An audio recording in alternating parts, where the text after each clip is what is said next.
Thank you, ladies and gentlemen. It's a privilege to be here to initiate or kick off the discussion on a topic which is clearly occupying the hearts and minds of everybody around the world.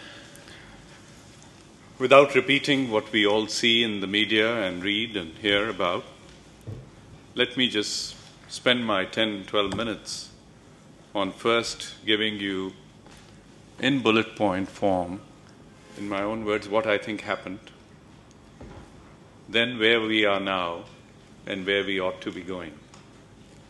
So, Mr. Chairman, if you agree with that. I totally agree. Okay.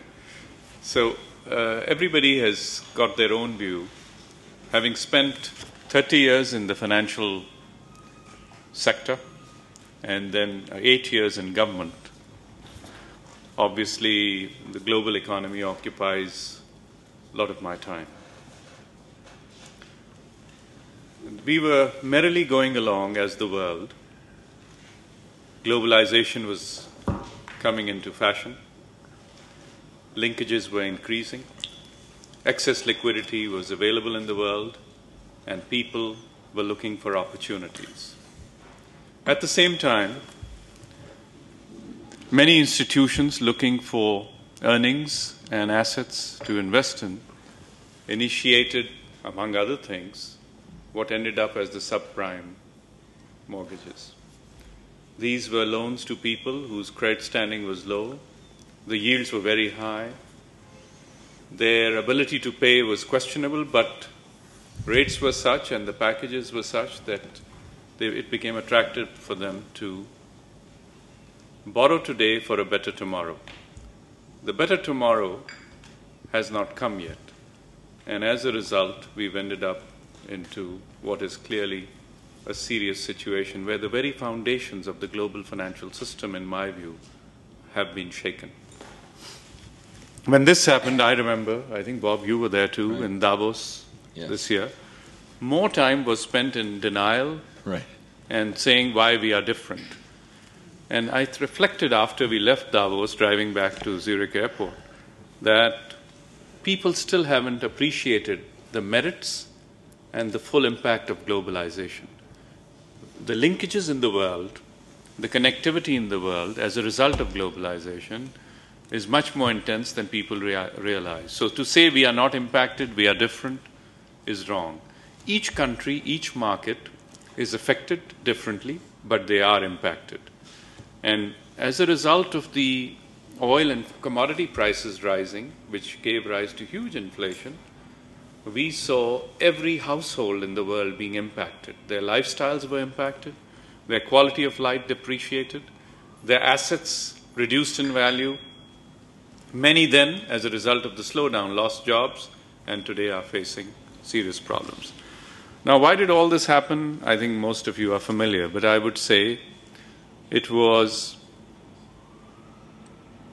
bad risk management in the institutions, bad management and bad risk management, a lack of check and balances, rating agencies looking at today and not looking at the whole life of the asset,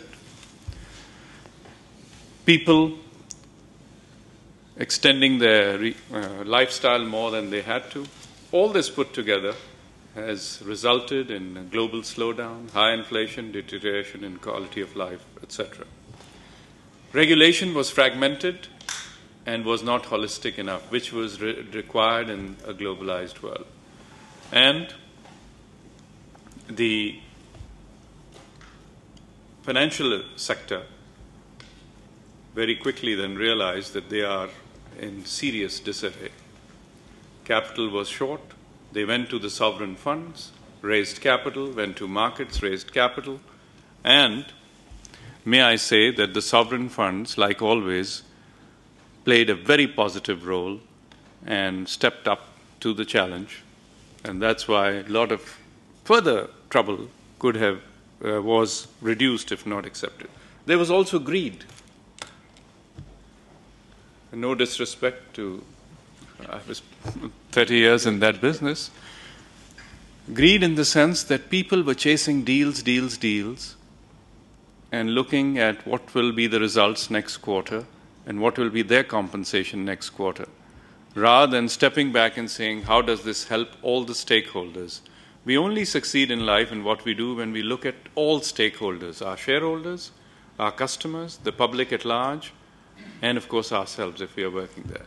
That was thrown out of the window, and there was the greed syndrome to an extent that we have now ended up in a situation where the very foundations of the global financial system are changing as we speak.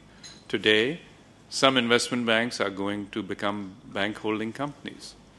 That, I think, without knowing all the details, is good because at least we'll have tighter regulation, and we will certainly have to see how this whole thing pans out.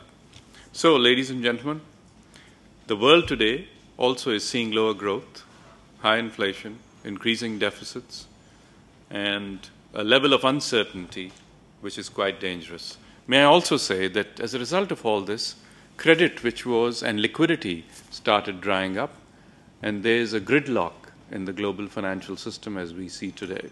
Credit is very difficult.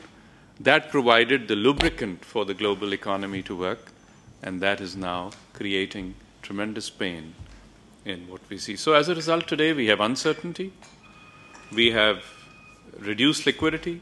If you were a company expanding and looking to raise equity, you probably won't do it. Debt is not available. Your own savings are eroding. Asset values are eroding. People are losing jobs. So there we are. Now, what do we do? I think at the outset, let me also say I'm a great believer in deregulation. And I think in many markets, deregulation was misunderstood. Deregulation does not mean abdication by the regulators, or abdication by management, or abdication by governments. Deregulation requires 24/7 proactive, preemptive role of governments and regulators. And if you try to run your economies and countries the same way you always used to, you will have trouble. It also requires that the people who are regulators have the skills which were perhaps not needed in the past. They must understand markets, they must move with the markets, they must speak the same language, and know as much, if not more, than the individual constituents. So a global approach to this crisis is now being put together, and I hope that we will be able to address this, we will be able to supervise and regulate better. For example, hedge funds. You have a whole big engine in the economic paradigm today which is really not regulated. You had risk generation, and it was passed on to, say, insurance companies. One of the largest holders of credit default swaps are insurance companies. And their regulator is somebody else, and it's not clear whether they were even looking at this particular business. And this is certainly not a business to be looked at as an insurance transaction, because it was very much a financial transaction. And I can go on and on and on. The other proposal which has come up is for an RTC type approach, take the bad assets out, put them in a separate vehicle. Personally, I support that.